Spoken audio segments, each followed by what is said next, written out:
അമീറുൽ ഇസ്ലാമും ജിഷയും തമ്മിൽ നേരത്തെ ഒരു പ്രശ്നവും ഒരു ദിവസം പോലും ഞങ്ങൾ കാണാത്താളാം. അമ്മേനെയും പോണും ഞങ്ങൾക്ക് കൊല്ലാൻ പറ്റിയില്ലെങ്കിൽ കാശ് കൊടുത്ത് ഞങ്ങൾ ആളെ വെച്ച് കൊല്ലും. ജിഷ മരിച്ച ദിവസം ഈ പെൻ ക്യാമറ വർക്കിംഗ് ആയിരുന്നു. കൊച്ചമേള ഉണ്ടായവരെ എല്ലാ കാര്യങ്ങളും അന്ന് ചാർജ് കയറുമ്പോൾ എല്ലാം അതിനകത്ത് പിടിച്ചിട്ടുണ്ടാവും എന്നുള്ളതാണ്. എന്നെ കൊല്ലാൻ വേണ്ടി ഇടിച്ചു, ഞാൻ മരിച്ചില്ല, അതിൽ നിന്ന് ജീവൻ രക്ഷപ്പെട്ടു. ഈ ജിഷയുടെ ശരീരം ദഹിപ്പിച്ച് കളഞ്ഞത് വീട്ടുകാരുടെ കൂടെയാണോ? അനാഥപ്രാതങ്ങൾ അടക്കണോടത്തി കൊണ്ടുവന്ന് എന്റെ മോളെ അടക്കേണ്ട കാര്യമുണ്ട് അവർക്ക്. ഞാൻ പറഞ്ഞു നിങ്ങൾ ഒഴിക്കല്ലേ, കത്തിക്കല്ലേ എന്ന് പറഞ്ഞിട്ട് 10 മാസം നൊന്ത് പ്രസവിച്ചൊരമ്മയാണ്. ആ കൊച്ചിന്റെ അമ്മ പറയുമ്പോ അവരനുസരിക്കണോ, അവരെ തന്റെ ഇഷ്ടത്തിന് ചെയ്യണോ? ആരാണ് ഈ അവര്? ജിഷയുടെ കയ്യിൽ ഒരു പെൻ ക്യാമറ ഉണ്ടായിരുന്നു. ഒരു സാധാരണക്കാരിയായ ഒരു പെൺകുട്ടി, നിയമ വിദ്യാഭ്യാസമുള്ള കുട്ടി. ഈ കുട്ടി ആരെങ്കിലും പേടിച്ചിരുന്നു? വിരല് കൊണ്ടിട്ട് ഇങ്ങനെ പറഞ്ഞു, നിന്നെ അമ്മേനെ മോളെ കൊല്ലും, ഉറപ്പാണ്, രണ്ടാമത്തെ ആളാ. അങ്ങനെയൊക്കെ ഇവരെ കൊണ്ട് ഇത് ചെയ്യിപ്പിക്കാനുള്ള ഒരു ശക്തി ഈ അമീറുൽ ഇസ്ലാം ആണ് ജിഷയെ കൊന്നത് എന്ന് അമ്മ വിശ്വസിക്കുന്നു. അയാളെ കാണി ഇങ്ങനെ ആകണം. പി തങ്കച്ചൻ അപ്പന്റെ പ്രായം ഒരുപാടായതാണ്. ജിഷ സ്വപ്നത്തിലൊക്കെ വരാറുണ്ടോ? മലയാളി മനസ്സാക്ഷിയെ ഞെട്ടിച്ച ജിഷ കൊലപാതകം 2016. ഇന്ന് നമ്മൾ സംസാരിക്കുന്നത് 2024. പ്രതി അമീറുൽ ഇസ്ലാം ഇപ്പോഴും ജയിലിലാണ്. പ്രതിയെ അറസ്റ്റ് ചെയ്തത് കേരള പോലീസാണ്. അതിന് പല തെളിവുകളും അവർ മുന്നോട്ട് വയ്ക്കുന്നുണ്ട്. അമീറുൽ ഇസ്ലാമിന് വധശിക്ഷ വിധിക്കപ്പെട്ടു. ഹൈക്കോടതി ശരിവെച്ചു. എന്നാൽ സുപ്രീം കോടതി താൽക്കാലികമായി വധശിക്ഷ നിർത്തിവെച്ചിരിക്കുന്നു. ഇന്ന് നമ്മളോടൊപ്പം ഉള്ളത് ജിഷയുടെ അമ്മയാണ് രാജേശ്വരി. നമസ്കാരം. ഇഷമോളുടെ അമ്മയാണ്. എൻ്റെ കൊച്ചിന് വേണ്ടിയാണ് ഞാൻ ഇന്നിവിടെ വന്നിരിക്കുന്നത്. ഇപ്പം കൊച്ചിനെ കൊന്നിട്ട് ശരിക്കും പറഞ്ഞു കഴിഞ്ഞാൽ എൻ്റെ കണക്കിന് 9 വർഷം കഴിയാൻ പോകുന്നതാണ്. പിന്നെ ഇപ്പം അമീർ ഇസ്ലാമിനെ 2 പ്രാവശ്യം തൂക്കി കൊല്ലാൻ ആദ്യമേ വിധി എഴുതി. അമീർ ഇസ്ലാമാണ് കൊന്നതെന്നാണ് പറഞ്ഞത്. അതുകൊണ്ട് ഇപ്പം വീണ്ടും നമ്മുടെ വലിയ ഇലക്ഷൻ കഴിഞ്ഞപ്പോൾ, ഇപ്പോഴത്തെ ഇലക്ഷൻ കഴിഞ്ഞപ്പോൾ പിന്നെയും വീണ്ടും പറഞ്ഞു അമീർ ഇസ്ലാമിനെ തൂക്കി കൊല്ലാൻ പോകുമെന്നും പറഞ്ഞൊരു വിധി വന്നു, രണ്ടാമതും. അപ്പം അന്ന് ഞാൻ ഇവിടെ മറൈൻ ഡ്രൈവിൻ്റെ ഉള്ളിൽ ഇട്ടാപ്പുട്ടിയൊക്കെ വിട്ട് ഇവിടെയാണ്. അതുകൊണ്ട് വീട്ടിൽ കൊണ്ടുവന്ന് സാറുമാർ പേപ്പർ കൊടുത്തോ ഇല്ലയെന്ന് എനിക്കറിയില്ല. ഞാൻ കേട്ടറിഞ്ഞുകൊണ്ട് പിന്നെ മറൈൻ ഡ്രൈവിലൊരു ചേട്ടൻ എൻ്റെ മുമ്പ് ഒരു ബൈക്കിൽ പോയിപ്പോൾ പറഞ്ഞു, ചേച്ചി അറിഞ്ഞില്ല വിവരമെന്ന് ചോദിച്ചപ്പോഴാണ് നാളെ അമീർ ഇസ്ലാമിന് വിധി പറയുകയാണ് എന്നുകൊണ്ട് ഇന്നത്തെ പത്രത്തിലുണ്ട് എന്ന് പറഞ്ഞാണ്. ഞാൻ പത്രം മേടിച്ചു. അപ്പം തിരക്കായതുകൊണ്ട്, കച്ചവടമൊക്കെ ആയതുകൊണ്ട് ഞാനൊരു വൈകുന്നേരം ആയപ്പോഴാണ് പത്രമൊക്കെ നോക്കി ആളുകൾ പറഞ്ഞതനുസരിച്ച് നോക്കിയപ്പോൾ ശരിയാണ്. അപ്പം ഞാൻ രാവിലെ തന്നെ കോടതിയിൽ പോയിട്ടുണ്ടായിരുന്നു. കാരണം എൻ്റെ കൊച്ചിനെ തൂക്കിക്കൊല്ലാൻ പോകുന്നവന് എത്രയും വേഗം തൂക്കിക്കൊല്ലും എന്നുള്ളൊരു സന്തോഷത്തോടു കൂടിയാണ്. അമീറുൽ ഇസ്ലാം ആണ് ജിഷയെ കൊന്നത് എന്ന് അമ്മ വിശ്വസിക്കുന്നുണ്ടോ? അല്ല, അങ്ങനെ എനിക്ക് പറയാൻ പറ്റില്ലല്ലോ.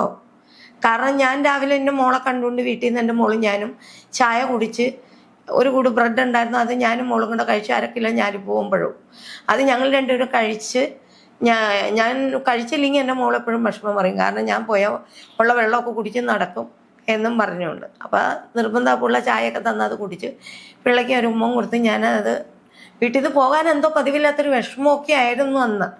ഞാൻ പോയി. കാരണം പാലം നേരെ വീടിനോട് ചേർത്ത് തൊട്ട് മുറ്റത്തോട്ട് കയറ്റിയിട്ട് പണിത പിന്നെ എനിക്ക് എന്നും വിഷമാണ് വീട്ടിൽ നിന്ന് പുറത്ത് പോകാൻ തന്നെ. അതായത് രാവിലെ മകളോടൊപ്പം ആഹാരം കഴിച്ച് മകളോട് യാത്ര പറഞ്ഞ് ഉമ്മയും കൊടുത്തിട്ട് അമ്മ പോവുകയാണ്. അതെ, ജിഷ വീട്ടിൽ തന്നെ ഉണ്ടായിരുന്നു. ഉണ്ട്. അന്നെങ്ങും പോയിട്ടില്ല. എനിക്ക് മോനെ ഒരു ഉമ്മക്ക് തിരിച്ച് തന്നിട്ടാണ് ഞങ്ങൾ അങ്ങനെ. അന്നെങ്ങും പോയിട്ടില്ല.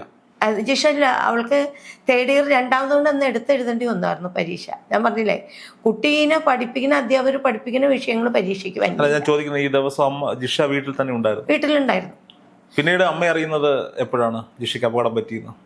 പിന്നീട് ഞാൻ അറിയണമെന്ന് പറഞ്ഞാൽ ഞാൻ അന്ന് ഒരു 2-3 ആഴ്ചയ്ക്ക് മുമ്പ് CPM പാർട്ടി ഓഫീസിലൊരു അപേക്ഷ കൊടുത്തിട്ടുണ്ടായിരുന്നു. കാരണം ഇത് മോൾക്ക് പുലയ കുട്ടിയായതുകൊണ്ട്, ഞങ്ങൾ ഈഴവരായതുകൊണ്ട് നമുക്ക് സർക്കാർ ആനുകൂല്യമൊന്നും എനിക്ക് കിട്ടില്ല. അതായത് അമ്മയുടെ ജാതി ഈഴവയും അച്ഛന്റെ ജാതി പുലയ ഇതിൽപ്പെട്ടതാണ്. കുട്ടികളൊക്കെ അച്ഛന്റെ സമുദായത്തിലാണ് ചേർത്തിരിക്കുന്നത്. മകളുടെ പേരിലാണ് ലൈഫ് മിഷൻ ഭവൻ പദ്ധതിയിൽ ഒരു വീട് കിട്ടുന്നത്. അതെ, ലൈഫ് മിഷൻ അല്ല, സർക്കാരിൽ നിന്നൊരു സർക്കാർ വീട് തന്നു എന്നാണ് അന്ന് ഞങ്ങളോട് സർക്കാർ തന്ന വീട് എന്നാണ് പറഞ്ഞിരിക്കുന്നത്. അതിനുവേണ്ടി വസ്തു വാങ്ങി തറയും കെട്ടി കാത്തിരിക്കുകയായിരുന്നു വീട് പണിയാൻ. അതെ, സർക്കാർ തരുന്ന പണം കൊണ്ട് വീട് നിർമ്മിക്കുവാൻ മുഴുക്കാതെ തികയാതെ വന്നപ്പോഴാണ് അന്നത്തെ ദിവസം ചായ കുടിച്ച് എൻ്റെ മോളും കൂടെ ഞാനും കൂടെ, മോളന്ന് എന്നോട് പറഞ്ഞു വിടുക ഇത് അമ്മ എവിടെന്നെങ്കിലും പോയിച്ചൊരു കാശ് കടം മേടിക്കും, നമുക്ക് എന്തായാലും ഇത് തികയില്ല, ഒരു മുറി പണിതിട്ട് അമ്മയ്ക്കും മോനും കൂടെ അങ്ങോട്ട് മാറി താമസിക്കാന്ന് പിള്ള പറഞ്ഞതിന്റെ പേരിലാണ് ഞാൻ അന്ന് അമ്മ എപ്പോഴാണ് അറിയുന്നത്? ഞാൻ അറിയണത് അന്ന് അറിഞ്ഞില്ല.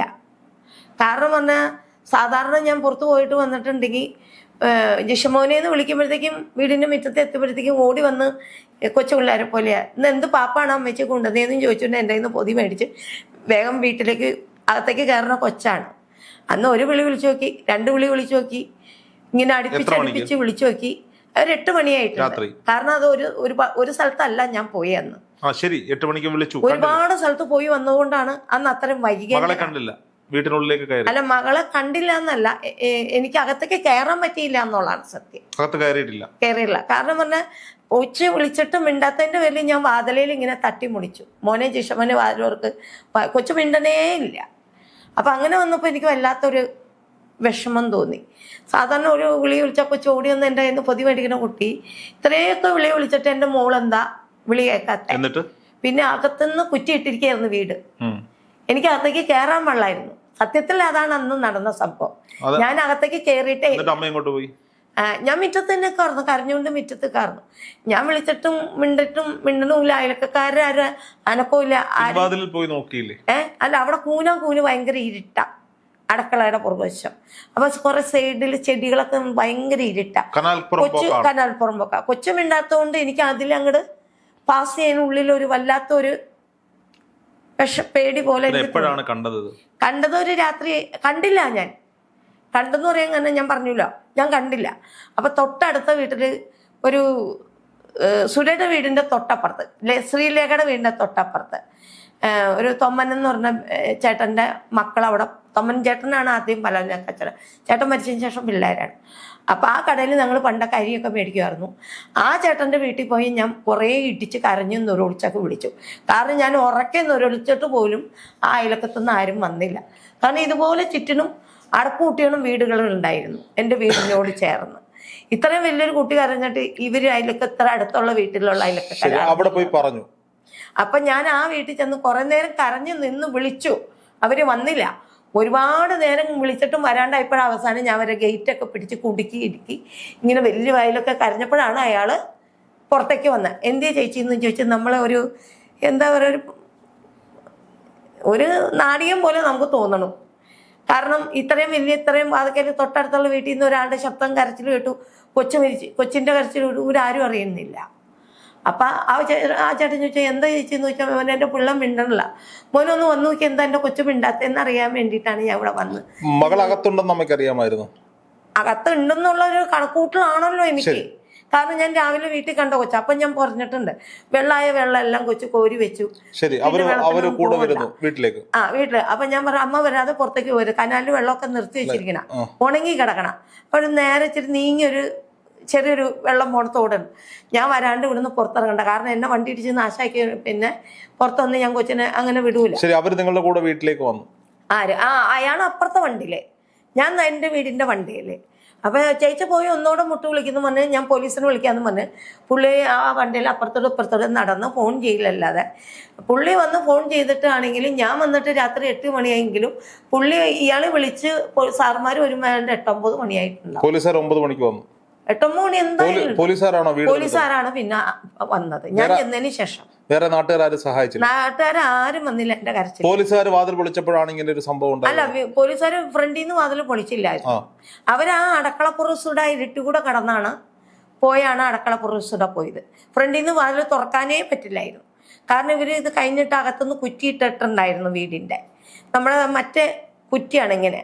അപ്പൊ ആ കുറ്റി ഉള്ളത് കൊണ്ടാണ് ഇവരിട്ടേക്കണോണ്ടാണ് നമുക്ക് ഇവിടുന്ന് അകത്തേക്ക് കയറാൻ പറ്റാത്ത മുറ്റത്തുനിന്ന്. ശരി, പിന്നീട് ജിഷയുടെ പോസ്റ്റ്മോർട്ടം കഴിഞ്ഞ് വീട്ടിലേക്ക് രാത്രിയിൽ കൊണ്ടുവരുന്ന ബോഡി. അല്ല, ശരിക്കും കൊച്ചിനെ എനിക്ക് കാണാൻ പറ്റാണ്ടായി തുടങ്ങിയപ്പോഴേ ഞാൻ കരച്ചിലും ബഹളം. അല്ല, ഞാൻ ചോദിക്കുന്നതല്ല, സ്വാഭാവികമായിട്ടും അമ്മയുടെ വിഷമമാണ്. ഇങ്ങനെ ഒരു അപകടം സംഭവിച്ചു എന്ന് അറിയുന്നു. അല്ല, അപ്പൊ ഞാൻ അറിഞ്ഞില്ല. കാരണം പറഞ്ഞു കഴിഞ്ഞാൽ ഇയാൾ പോലീസുകാർ വന്നു, പോലീസുകാർ അപ്പുറം പോയി എന്തോ കണ്ടേന്നൊന്നും എനിക്കറിയില്ല. അപ്പം എന്നോട് അവിടെ ഉറച്ചത്ത് വിളിച്ചു പറഞ്ഞു, ഇവിടുത്തെ മനുഷ്യർ എന്ത് മനുഷ്യരാണ്, ഇവിടുത്തെ മെമ്പർ എവിടെയെന്നാണ് പിന്നെ പോലീസുകാർ ചോദിച്ചത്. അപ്പോൾ എനിക്ക് വല്ലാത്തൊരു ഒന്നോടെ ഒരു വിഷമം കൂടുതലായിട്ട് എനിക്ക് തോന്നി. അപ്പൊ കൊച്ചു മിണ്ടണമില്ല, അപ്പോഴും മിണ്ടുന്നില്ല, ഇവര് പോയിട്ടും മിണ്ടുന്നില്ല. എനിക്ക് എന്നെ അങ്ങോട്ട് കൊണ്ടുപോയില്ലല്ലോ, ഇവര് മാത്രമല്ലേ പോലും. ഞാൻ മുറ്റത്തൊക്കെ അപ്പോഴും അത് കഴിഞ്ഞപ്പോൾ മെമ്പർ വിളിച്ച് പറയണ സമയം കൊണ്ട് മെമ്പർ വന്നു. മെമ്പർ എന്ന് പറഞ്ഞാൽ ഇപ്പം നമ്മൾ ഇവിടുന്ന് ആലുവ സ്റ്റാൻഡിലേക്ക് പോണ വഴിയുണ്ട് മെമ്പറിന്റെ വീട്ടിലേക്ക്. അത്രയും ദൂരമുള്ള വീട്ടിൽ നിന്ന് ഇത്ര പിടിയിൽ പോലീസ് വിളിച്ചപ്പോഴത്തേക്കും മെമ്പർ അങ്ങനെ പാഞ്ഞവിടെ വന്നേ.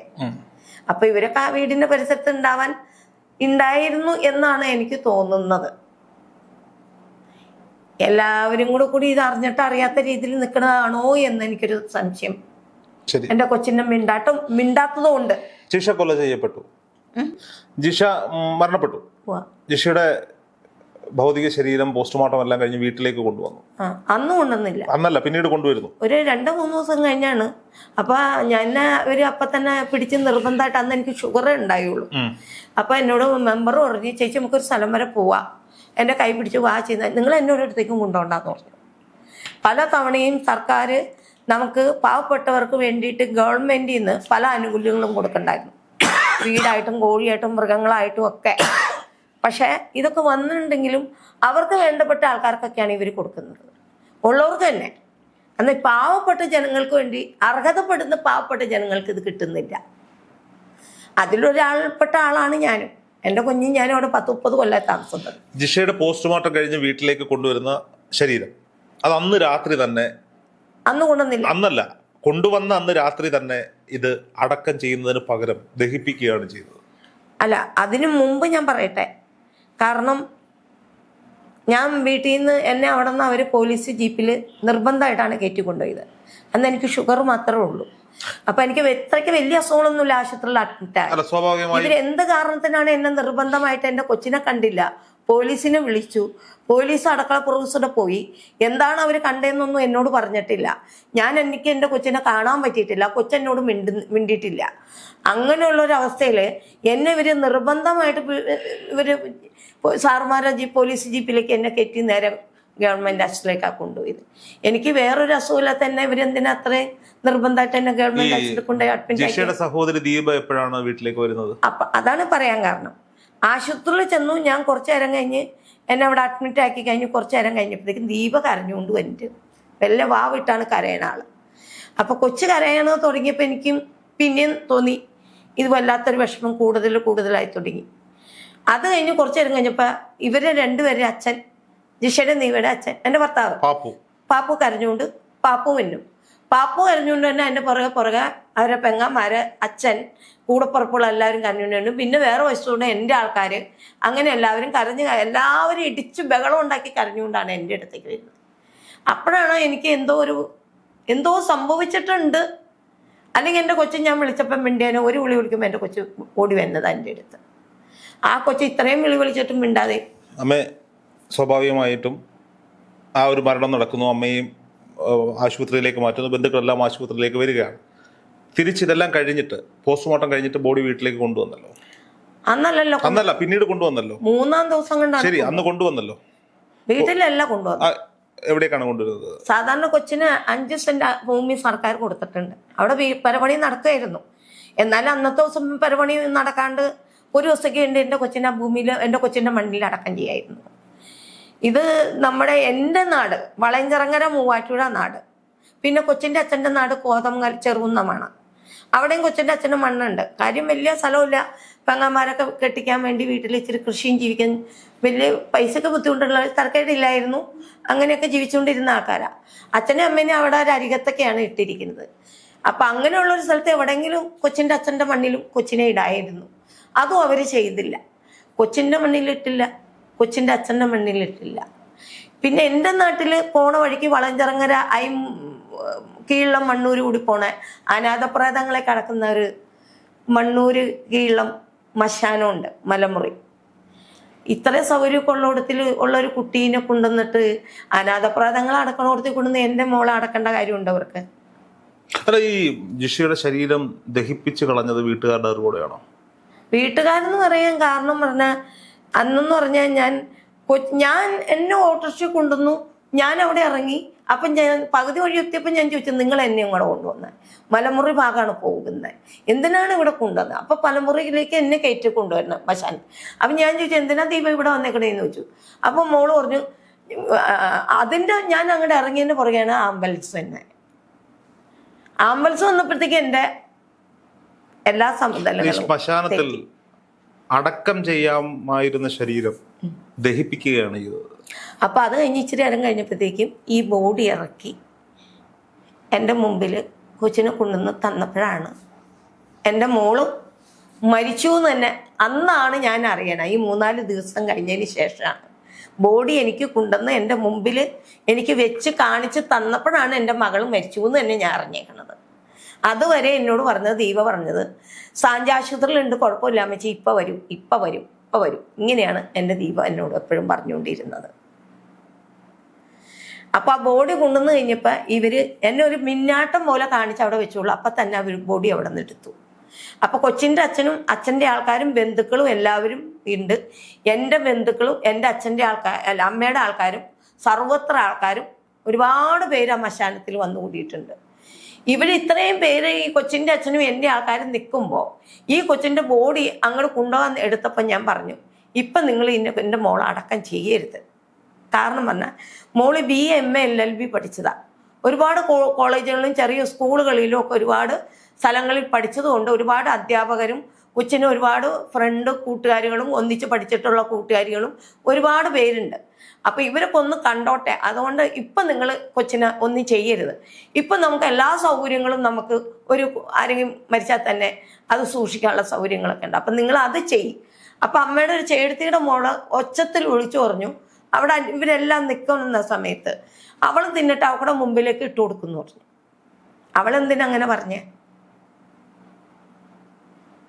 അവളെന്തിനാ എന്നെ അങ്ങനെ പറഞ്ഞ? കൊച്ചിനെ അടക്കം ചെയ്യാൻ കൊണ്ടുവന്ന അവിടെ.